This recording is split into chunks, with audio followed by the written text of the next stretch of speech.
नमस्कार, SPT news में आपका स्वागत है। पेश है 27 मई गुरुवार दोपहर 3:15 बजे राजस्थान जोधपुर बीकानेर की बड़ी खबरें।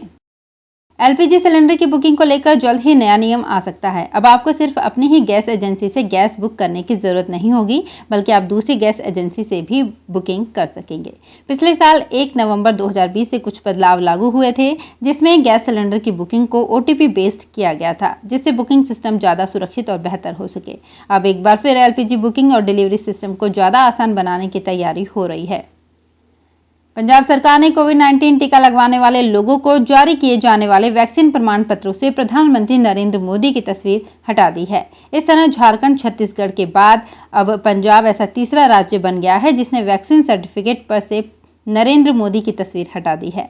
पंजाब स्वास्थ्य और परिवार कल्याण विभाग की ओर से जारी किए जा रहे कोविड-19 टीकाकरण प्रमाण पत्र पर अब केवल मिशन फतेह का लोगो लगा है। अमेरिकी फार्मा कंपनी फाइजर ने दावा किया है कि उसका टीका भारत में फैल रहे कोरोना वायरस वेरिएंट के खिलाफ खासा असरदार है। साथ ही कंपनी ने वैक्सीन के भारतीयों पर बेहतर प्रभाव की बात कही है। इस दौरान कंपनी ने वैक्सीन की स्टोरेज को लेकर भी चर्चा की। फाइजर जुलाई से अक्टूबर के बीच भारत में 5 करोड़ डोज देने के लिए तैयार है। फार्मा कंपनी देश में फास्ट ट्रैक मंजूरी पाने की कोशिश में है। सीकर जिले में पिछले 5 दिनों से कोरोना संक्रमितों की संख्या में लगातार हो रही कमी के बाद अब सीकर शहर के लोग बेपरवाह होते नजर आ रहे हैं। यहां लोग बेवजह ही सड़कों पर वाहन लेकर घूमते नजर आ रहे हैं एवं गली मोहल्लों में भी लोग आराम से आवाजाही कर रहे हैं। यदि बात करें सीकर शहर के मुख्य बाजारों की, तो आज सुबह 11 बजे से पूर्व शहर के मुख्य बाजारों में खरीदारी करने वालों की खासी भीड़ देखने को मिली। झालावाड़ एसीबी को 1,05,000 रुपए की रिश्वत के मामले में भवानी मंडी नगरपालिका के अधिशासी अधिकारी राधेश्याम चिंपा व कनिष्ठ अभियंता देव मित्र की तलाश है। आरोपियों की गिरफ्तारी के प्रयास किए जा रहे हैं। इस बीच स्वायत्त शासन विभाग ने बुधवार को दोनों अधिकारियों का भवानी मंडी से तबादला कर दिया। इसकी एसीबी से लेकर पालिका में चर्चा है।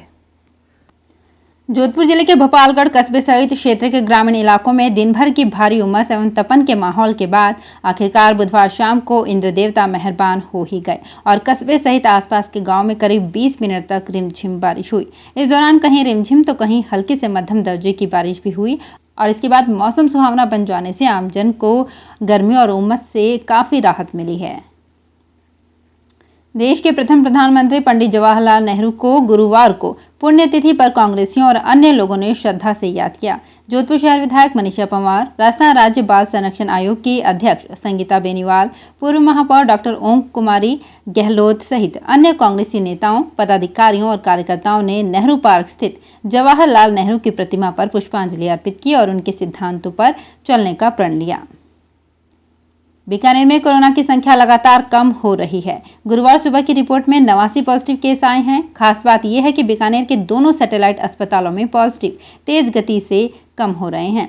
कुछ दिन पहले तक एक सैटेलाइट अस्पताल में 100 से ज्यादा पॉजिटिव केस मिल रहे थे। वहीं गुरुवार को दोनों में मिलाकर 38 पॉजिटिव हैं। ये संख्या कम होने से गंगा शहर व जस्सूसर गेट क्षेत्र में कोरोना कम होने की उम्मीद की जा सकती है। जोधपुर में गुरुवार को पेट्रोल के दाम 100 रुपए के पार हो गए। तेल कंपनियों ने आज से पेट्रोल के दाम में 25 और डीजल के दाम में 31 पैसे प्रति लीटर की बढ़ोतरी कर दी है। इसके साथ ही जोधपुर में पेट्रोल के दाम बढ़कर 100 रुपए 7 पैसे प्रति लीटर और डीजल के दाम 93 रुपए 28 पैसे प्रति लीटर हो गए हैं। बीकानेर में पिछले दिनों भुट्टा चौराहे पर एक निर्माण को लेकर हुआ विवाद वैसे तो शांत हो गया, लेकिन जिला प्रशासन ने हिंदू जागरण मंच के प्रांत संयोजक जेठानंद व्यास पर 4 एफआईआर दर्ज कर दी है। चौथा मामला सदर थाने में उपखंड अधिकारी कार्यालय के कनिष्ठ सहायक की ओर से दर्ज करवाया गया है। इन चारों मामलों की अलग अलग जांच शुरू हो गई है। पश्चिमी राजस्थान में अब गर्मी के साथ उमस का कहर भी शुरू हो गया है। यहाँ उमस बढ़ गई है। वहीं दोपहर में सूरज की तेज किरणें शरीर को झुलसा रही हैं। तेज किरणों और गर्म हवाओं के कारण डामर सड़कें भी गर्म हो गई हैं। इस कारण यहाँ दोपहर में सड़कों पर सन्नाटा पसरा हुआ नजर आ रहा है। हालांकि यहाँ लॉकडाउन का असर भी देखा जा रहा है। पश्चिमी राजस्थान के किसी गांव में घी तो आसानी से मिल सकता है, लेकिन पानी मिलना थोड़ा मुश्किल है। थार रेगिस्तान के निवासी सैकड़ों सालों से पानी की कीमत समझते हैं। आपके लिए आश्चर्यजनक हो सकता है, लेकिन ये सत्य है कि यहाँ पानी की सुरक्षा अमृत की तरह की जाती है।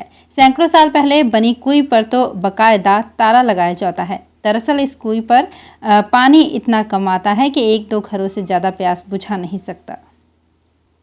जोधपुर कमिश्नरेट की पुलिस लॉकडाउन में मानवता और जन सेवा कार्यों में भी पूर्ण भागीदारी निभा रही है।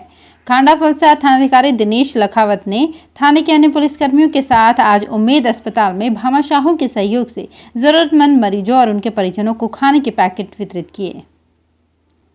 बीकानेर प्रशासन ने अब एक एक गांव पर फोकस कर कोविड फ्री करने की योजना बनाई है। बुधवार को बनाई गई जिले की रिपोर्ट को इसलिए राहत भरा कहा जा सकता है क्योंकि अब तक 854 में से 746 गांव कोविड मुक्त हो चुके हैं। अब इन गांवों में एक भी एक्टिव केस नहीं है। कलेक्टर नमित मेहता ने ब्लॉक स्तर के अधिकारियों को निर्देश दिए हैं कि जो गाँव एक बार कोविड मुक्त हो गया है उसे सुरक्षित रखने के लिए पुरजोर कोशिश हो। जोधपुर शहर के भीतर मेहरों का चौक नयाबास में 15 से 18 वर्ष आयु वर्ग के लड़के पिछले एक सप्ताह से लगातार हर घर एक पेड़ अभियान संचालित कर रहे हैं। इस अभियान के संचालक प्रदीप गौड़ ने बताया कि अभी तक 20 पौधे लग चुके हैं और लगभग 50 पौधे आगामी 15 जून तक लगाने का संकल्प है। इस कार्य की प्रेरणा कोरोना काल के दौरान ऑक्सीजन की कमी की खबरों से मिली। उनका ये प्रयास कुछ हद तक वातावरण में ऑक्सीजन बढ़ाने में सहायक होगा। तो फिलहाल इस बुलेटिन में इतना ही, फिर हाजिर होंगे कुछ और बड़ी खबरों के साथ। एसबीटी न्यूज के और भी वीडियोस को देखने के लिए हमारे चैनल को सब्सक्राइब करें और नोटिफिकेशन पाने के लिए बेल आइकन को प्रेस करें।